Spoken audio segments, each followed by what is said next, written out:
Assalamualaikum warahmatullahi wabarakatuh. Alhamdulillahillazi hadana lihaza wa ma kunna linahtadiya laula an hadanallah. Asyhadu an la ilaha illallah wahdahu la syarikalah wa asyhadu anna Muhammadan abduhu wa rasuluh la nabiyya ba'dah. Teman-teman yang dirahmati Allah Subhanahu wa taala. Dalam kehidupan sehari-hari, kita selalu dihadapi dengan yang namanya musibah.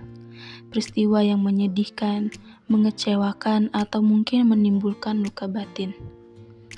Musibah ini dapat berupa kehilangan orang-orang tercinta, harta benda, mengalami bencana alam, kecelakaan, disakiti, dilukai, ataupun difitnah orang lain.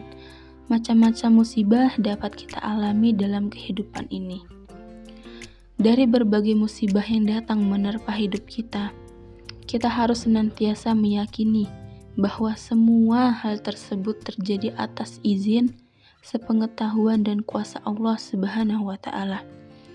Tidak ada satupun peristiwa yang terjadi di alam semesta ini tanpa ketidaktahuannya.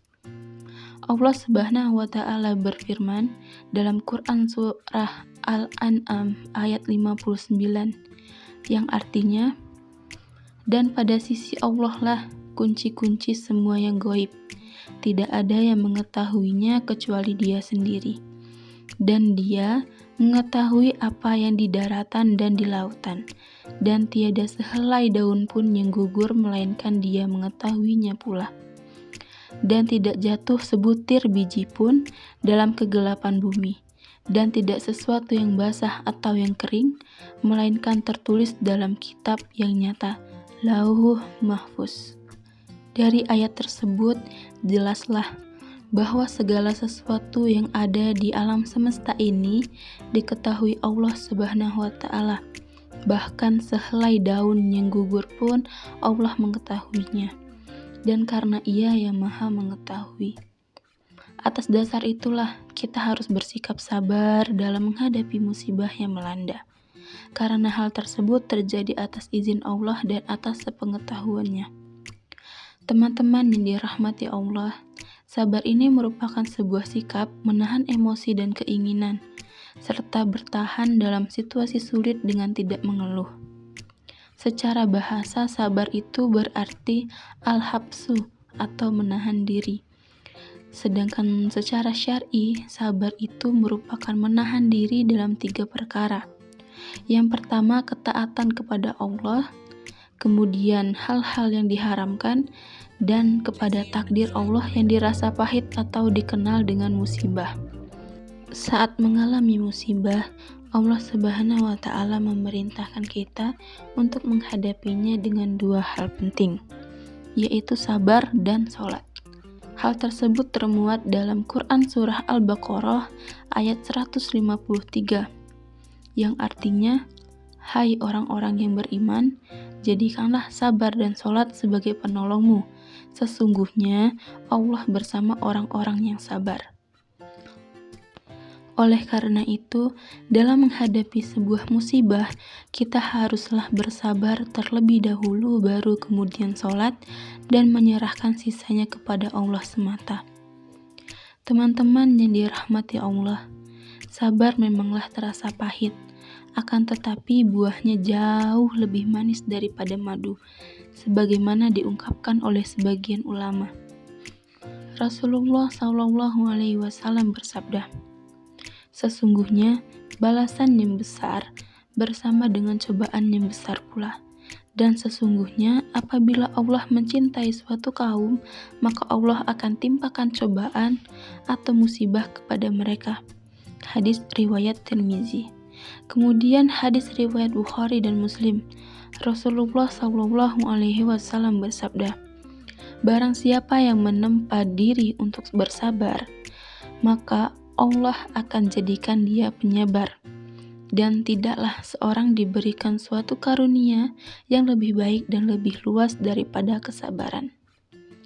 Teman-teman, bukan hanya saat mengalami musibah saja kita dituntut untuk bersabar, namun juga dalam mengejar ketaatan kepada Allah dan hal-hal yang diharamkannya.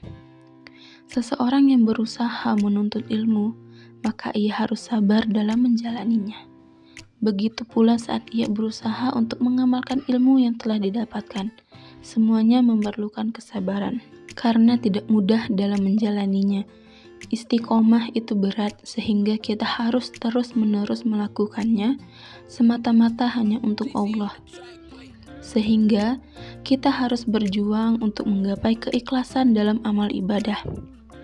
Taat kepada Allah dan menjauhi semua larangannya bukanlah perkara ringan dan semudah membalikkan telapak tangan. Bagi orang-orang yang ingkar kepada Allah dan tidak ikhlas dalam menjalani kehidupan, terlebih bagi yang baru berhijrah, itu akan sangat berat. Mengapa demikian? Karena di saat seseorang mulai hijrah di jalan Allah, berarti ia telah mengorbankan kelezatan dunia dan berperilaku prihatin, tidak mengumbar hawa nafsu atau kesenangan duniawi. Dan semua hal tersebut dilakukan atas perintah Allah, dan seseorang tersebut telah menyerahkan sepenuhnya atau ikhtiar kepada Allah. Contoh kecil, saat kita diperintahkan untuk berpuasa di bulan Ramadan, bukankah dalam berpuasa itu kita harus menahan diri dari perkara-perkara yang menyenangkan seperti makan dan minum yang lezat di siang hari? Kemudian kita dilarang untuk mengumbar syahwat dan mendekati zina. Padahal semua hal itu merupakan perkara yang menyenangkan di dunia bagi manusia. Teman-teman yang dirahmati Allah Subhanahu wa Ta'ala.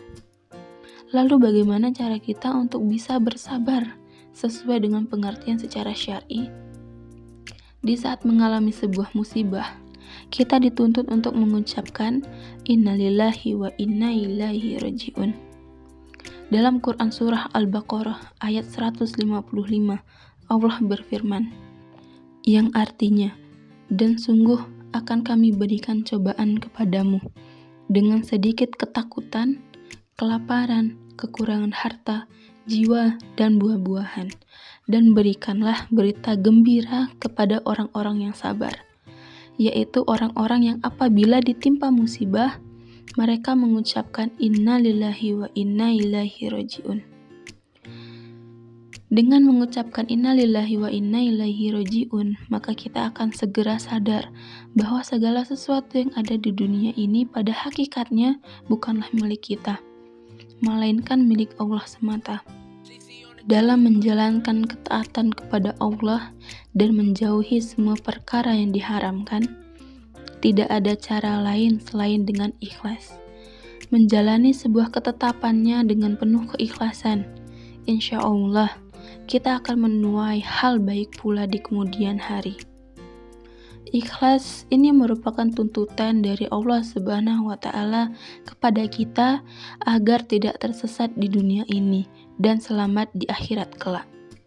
Semua itu hanya semata-mata dilakukan untuk mengharap ridho dari Allah Subhanahu wa Ta'ala. Dari sini kita menyadari bahwa sabar itu memiliki peranan yang sangat besar dalam menjaga keimanan seorang hamba. Baik sabar dalam menghadapi musibah, sabar dalam menjalankan ketaatan, maupun sabar dalam menjauhi maksiat. Karenanya, sahabat Ali bin Abi Thalib radhiyallahu anhu berkata, sabar di dalam iman bagaikan kepala di dalam tubuh manusia, yang apabila kepala hilang, maka hilang pula nyawa tubuh tersebut.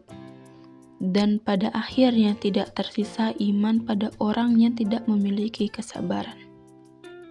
Semoga Allah Ta'ala memberikan kita kekuatan iman, sehingga kita dapat bersabar dalam menghadapi segala musibah, dalam menjalani ketaatan dan menjauhi maksiat. Dan semoga Allah membantu kita untuk mewujudkan syukur kepadanya dengan hati, lisan, dan anggota badan kita. Wallahu alam. Demikian ceramah singkat yang dapat saya sampaikan. Mohon maaf atas segala kesalahan yang saya perbuat, dan yang baik hanya berasal dari Allah Subhanahu wa Ta'ala. Semoga kita digolongkan sebagai hamba-Nya yang beriman dan bertakwa, serta mendapatkan balasan dunia maupun akhirat berupa jannah. Amin ya rabbal alamin. Wassalamualaikum warahmatullahi wabarakatuh.